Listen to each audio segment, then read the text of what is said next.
Hi, welcome to our series on leadership. One of the things I thought it might be helpful is just covering off on some of the tips, if you like, for leaders, particularly for new leaders.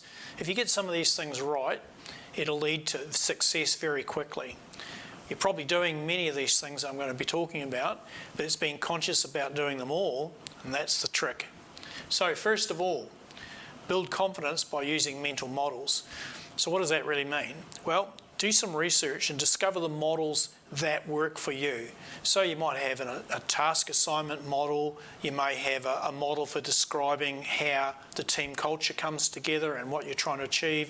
You might be using something like forming, norming, storming, and performing, not in that order of course, but use different models to make sense of your world. So when you're standing up in front of people, your communication is so much more eloquent and concise, and it gives you the confidence to go about your work. So that's the first one. Next one is encourage open and honest culture. So remember in a previous video we talked about our relationships triangle. So people require a safe environment, emotionally safe environment where they can be themselves and they can not feel every time they open their mouth they're being judged about their contribution. Leader being vulnerable and showing and demonstrating through their behaviour that it's okay to say I don't understand, I don't know, and then you'll get real conversations happening and you'll better address those early and help bring clarity to the situation. And the last one, but not the least, is having a clear purpose. Reiterate the purpose, the clear purpose for your team as regularly as you can. Keep them on track, keep them focused. It goes a long way to success. Third point, absolutely deliver on your own accountabilities. Like if we're not squeaky clean as leaders, it's very hard for us to honestly and appropriately take someone to task where they haven't delivered on their accountabilities. And that brings me to the second point of that, is ensure that you define accountabilities for the team and for each of the team members individually. Some of them will be shared and some of them will be for specific individuals who make up part of that team.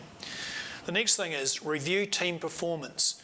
And what works really well, it's quick and easy to do, it's an old model and it works on what went well, not as well, and what do we need to improve next time. So that should be a regular occurrence. If it's not daily, it should at least be weekly, and when you look at the overall performance of your plan and how we went against it. The fifth one, understand it's a journey. So all change takes time, and there's a lot of work goes into understanding what change means for individuals and for businesses. But if you take it at the very simplest level, one of the models that works really well there is around forming, storming, norming and performing. Understand where in a particular event in time is your team actually tracking. Have they progressed out of forming into storming? In other words, they're now beginning to push back and seek clarity and understand around what each other's doing and how they work together as a team, knocking off the rough spots so they can get better outcomes. To start to norm together, begin to behave as almost in cohesion, if you like, so that things become acceptable in the team and things that are not acceptable become part of the discussion about not going so well. And then, of course, when you reach performing, you'll start to see everybody's energy levels go up and you start nailing those goals on a regular basis. So there is a role for leaders to help teams through that journey, and it is a journey. Last but not least is celebrate. Celebrate those successes. First of all, when you're starting off with a team, create some measures, if you like, or deliverables that are actually easy for the team to achieve.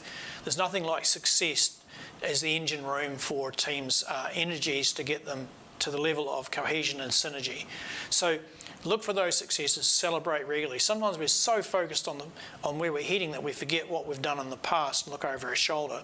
You've got to actually help the team do that because they can get despondent over things. So if you follow those basic 6 steps, you're going to get significant results come. And wishing you every success.